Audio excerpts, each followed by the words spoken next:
Air di toilet tahanan ya Mas Johan ya. Iya. Ini bukannya berlebihan loh, tapi emang ingin merasakan sebelum nanti mungkin yang menyaksikan kita siapa tahu ya Mas ya. Iya. Ada yang merasakan nanti di sini begitu, kita tidak tahu begitu. Ya mungkin Tapi, salah satu atau salah dua. tapi Mas Johan, sebelum saya keluar Mas Johan, mungkin kamera sedikit mendekat. Ini sudah disesuaikan nggak tinggi badan? Karena Rufi sangat pendek loh Mas Johan. Ya, ini nih udah sekali lagi saya ulangi bahwa ini sudah sesuai dengan persyaratan yang diberikan oleh Kumham ya. Iya, oke. Untuk tinggi Saya kira ini bisa sampai 2 meter lah ini. Oke. Untuk 175 saja saya ini sudah mendekati begitu kan Mas Johan ya. Ini 2 meter nih. Ini 2 meter ya. Ya artinya mungkin harus diperhitungkan juga tentunya kan kita. Ya, nanti kalau ada satu tersangka yang tingginya 2,5 meter ya kita titipkan. Di luar. Baik. Kalau ada tingginya 2,5 meter ya. Iya betul. Rata-rata tinggi orang Indonesia kan 170 Jadi kita main di rata-rata saja begitu kan. Baik Mas Johan, kita masuk ke kamar tahanan 3 Mas Johan. Ya ini jadi sama dengan yang satu ini patiur gitu. Ada 2. Tidak ada yang beda ya di setiap ruangan ya. Ya sama. Baik. Mungkin yang beda spring bednya kali ya. Sama. Oke. Nanti kalau beda nanti orang milih. Saya di ruang tahanan 1 aja misalnya. Katanya begitu ya kan. Nah itu dia. Makanya disamakan. Oke. Empuk juga ya. Jadi ya meskipun pesakitan gitu, tapi ya hak asasi mereka ataupun juga hak-hak mereka lah begitu diperhatikan juga pastikan memang. Yeah. Oke. Nah kira-kira Mas bila mana nanti dirasakan ini bagus ke depannya begitu? Apakah akan dikembangkan, akan nanti tambah lagi ruang-ruang lain? Ya rencananya kita juga mempersiapkan nantinya ya kalau sudah disetujuin rumah tahanan juga yang sama kapasitasnya tentu lebih besar dari yang ada di sini, itu sedang dipersiapkan. Begitu ada KPK dapat ke gedung yang baru, otomatis juga di situ nanti ada rumah tahanan. Kalau di sini sudah tidak memungkinkan lagi untuk mengembangkan bangunan ya, karena secara ini pun juga memanfaatkan ruangan itu. Ya betul, ini memanfaatkan ruang-ruang yang ada waktu itu sehingga tinggal dicat sama dipasang tali. Mas Jan udah nginep di sini? Belum ya Mas ya? Belum. Kalau bisa jangan ya Mas ya? Dan saya nggak mau. Oke, ya saya ingin mengetahui dari perubahan renovasi ini sudah habis dana berapa Mas? Sampai hari ini saya dapat konfirmasi sekitar 20 juta. 20 juta Mas? Ini angka yang murah loh. Dari 80, ini kan 80 meter persegi ya. Ininya semua ini 80 meter persegi. Terdiri dari 3 ruangan yang kemudian juga ada beberapa toilet seperti itu. Dan jangan-jangan ini pun juga bekas jangan-jangan Mas?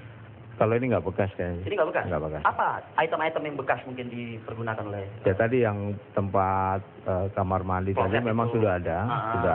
Kamar mandinya sudah ada, klosetnya sih baru, klosetnya baru. Okay. Cuman kamar mandinya sudah ada, shower-shower yang tadi keran-keran tadi yang Anda lihat itu bekas juga sudah ada di sini sudah dulu. Artinya yang masih bisa dipakai. Masih bisa dipakai. Itu baru semua. Begitu, masih cukup bagus untuk bisa dipakai. Oke. Daripada beli. Berapa lama kita mengerjakan renovasi rumah tahanan ini? Ini sekitar sebulan lah. Sekitar sebulan ya? Ya mungkin bulan depan sudah bisa ditempati.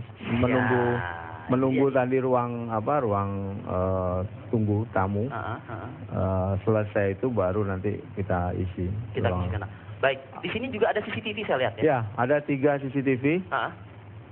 1, 2 yang di sana nanti rencananya 1 lagi jadi 3. Kemudian ini ada security yang 24 jam. Oke. 3 kali shift ya. Oke. 2 orang di sini penjaganya. Kemudian nanti di luar juga ada penjaga juga. Artinya ada berapa pos yang kemungkinan akan? Saya kira untuk meloloskan diri atau melarikan diri quote-unquote dari sini cukup sulit ya. Cukup sulit. Di samping itu kan tembok sana, kemudian sini keluar ada penjaga, keluar lagi sudah penjaga, dan nanti di sana juga ada penjaga juga.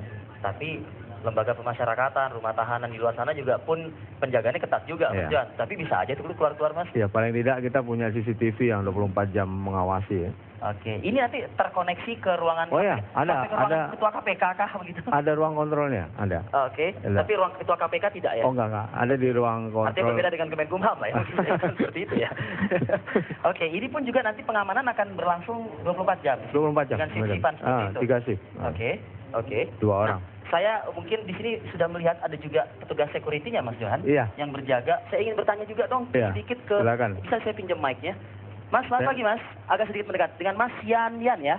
Oke, Mas, tadi Pak Johan mengatakan ya ada banyak pos di sini yang kemudian nanti akan menjagalah keamanan agar mereka yang ditahan di sini tidak bisa mudah keluar begitu. Tapi yang ada Mas di luar di lembaga pemasyarakatan rumah tahanan masih saja ada. Nah ini kira-kira Mas Yanan bisa menyikapi hal ini dengan cara apa sih kira-kira? Untuk menyikapi untuk pemerintahan KPK ini, saya rasa tidak mungkin untuk bersama sendiri lebih kepada Pak Johan. Oke. Karena pertahanan mungkin di KPK dari pos masuk, ada security juga, ini pun ada security juga. Mungkin saat saya mungkin nggak bisa deh. Oke. Ingin ada tamu, ingin keluar seperti yang di orang udah pengen keluar, masuk lagi, keluar masuk lagi. Kalau misalnya disogok Mas, mau nggak Mas? Wah, jangan sogok saya, jangan sampai dah. Iya, karena kalau Mas ngomong nanti juga langsung dimarahin oleh Pak Johan Mas. Terima kasih Mas Johan ya. Baik, sudah tidak mau katanya seperti itu ya. Dan ini juga ada kursi Mas Johan. Bisa saya dijelaskan kursi ini? Ini kursi untuk tempat duduk tersangka. Oke. Bila mana bosan di luar? Bosan di luar bisa di sini. Oke.